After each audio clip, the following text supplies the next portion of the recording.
இந்த blue cross animal welfare veterinarian hospital தான் இருக்கா இல்லையானே தெரியல.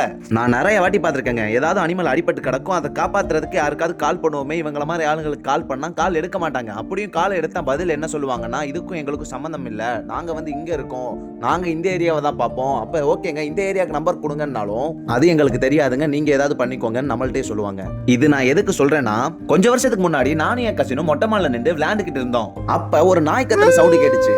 என்னடான்னு சுத்தி முத்தி பார்த்தா ஒரு தொண்டுக்குள்ள நாய் படுத்து கிடக்கு. ரொம்ப அடிபட்டு அதுக்கு ப்ளீடிங் ஆகிட்டு இருக்கு. அந்த தொண்டு ரொம்ப சின்னது, வெறும் நாய் பூனைங்க மட்டும் தான் அதுக்குள்ள போகவே முடியும். அதுக்கு ரொம்ப அடிபட்டனால அதுக்குள்ள வந்து அது படுத்துக்குச்சு.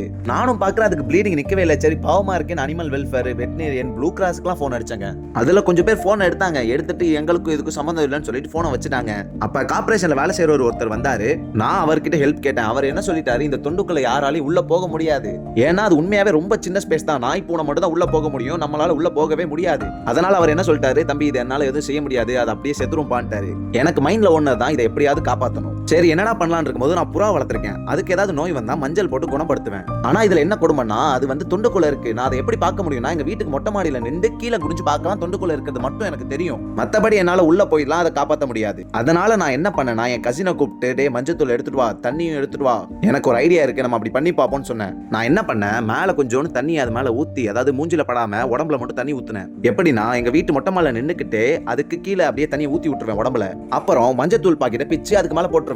அதுல என்ன ரிஸ்க்னா, தப்பி தவறி அந்த மஞ்சத்தூள் அதோட கண்ணில் பற்றக்கூடாது. கண்ணில் பட்டா பயங்கரமா எரியும். அதனால நான் கரெக்டான ஆங்கிள் பார்த்து, காத்து அடிக்காத நேரத்தை பார்த்து கரெக்டா மஞ்சத்தூளை கொட்டுவேன். கரெக்டா அதுக்கு எங்க புண்ணு இருக்கோ அங்க போய் அந்த இடத்துல மஞ்சத்தூள் பற்றும். அப்புறமா என் கசின் சொன்னா, இதுக்கு பசிக்குமே, நம்ம இதுக்கு ஏதாவது சாப்பாடு கொடுக்கலாமான்னு கேட்டான். அட ஆமா, நான் அதையும் மறந்துட்டேன்னு சொல்லி அவனை போய் சிக்கன் வாங்கிட்டு வர சொன்னேன். அவன் சிக்கன் வாங்கிட்டு வந்தான். அப்படியே மொட்டை மாடில நின்றுகிட்டே கீழே சிக்கனை கொட்டி விட்டுருவேன். கரெக்டா அது வாய்க்கிட்டக்க அதுவும் அந்த சிக்கனை சாப்பிட்ரும். எனக்கு மனசுக்குள்ள தோணும், நம்ம இந்த நாய் எப்படியாவது காப்பாற்றுவோமா, இல்ல நம்மளால முடியாதான்னு.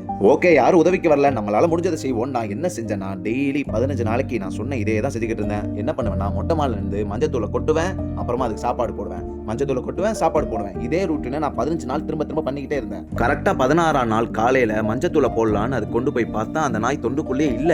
எனக்கு ஒரே சந்தோஷம், பரவாயில்லையே நம்ம இப்படி பண்ணி ஒரு நாயை காப்பாத்திருவேன். என் கசினை கூப்பிட்டு, பாரு இந்த நாயை காணோன்னு சொன்னேன். அவன் என்ன சொன்னா, நம்ம இந்த நாய் எங்கேயாவது ரோட்ல நிக்கதான் பார்ப்போம், வான்னு என்னை கூட்டிட்டு போனான். அப்புறம் நாங்க ரோட்ல போனோனே அந்த நாயை பார்த்துட்டோம். அது ஃபுல்லா கியூர் ஆயிருச்சு. இதுல இருந்து நான் என்ன கத்துக்கிட்டேன்னா, நான் நிறைய பேர் ஹெல்ப் கூப்பிட்டு பார்த்தேன், அவங்க யாரும் வரல. ஓகே, அதோட நான் என்ன முடிவு பண்ணேன், பரவாயில்ல யாரும் வர கட்டி நான் எப்படியாவது இந்த நாயை காப்பாத்துவேன்னு என் மைண்ட்ல ஃபிக்ஸ் பண்ணேன். நான் மொட்டை மாடில இருந்து மஞ்சத்தூளை கொட்டும் போதெல்லாம் முட்டாள்தனமா ஏதோ செய்யறோம்னு எனக்கு தோண்டும். ஆனா பரவாயில்ல, எப்படியாவது முயற்சி பண்ணி இந்த நாயை காப்பாத்தணுங்கிற எண்ணம் மட்டும் எனக்குள்ள ஓடிக்கிட்டே இருந்துச்சு. நீங்களும் ரோட்ல ஒரு நாயோ பூனையோ எந்த ஒரு விலங்கா இருந்தாலும், அது அடிபட்டாலோ அது முடியாம இருந்தாலோ அதை கவனிங்க.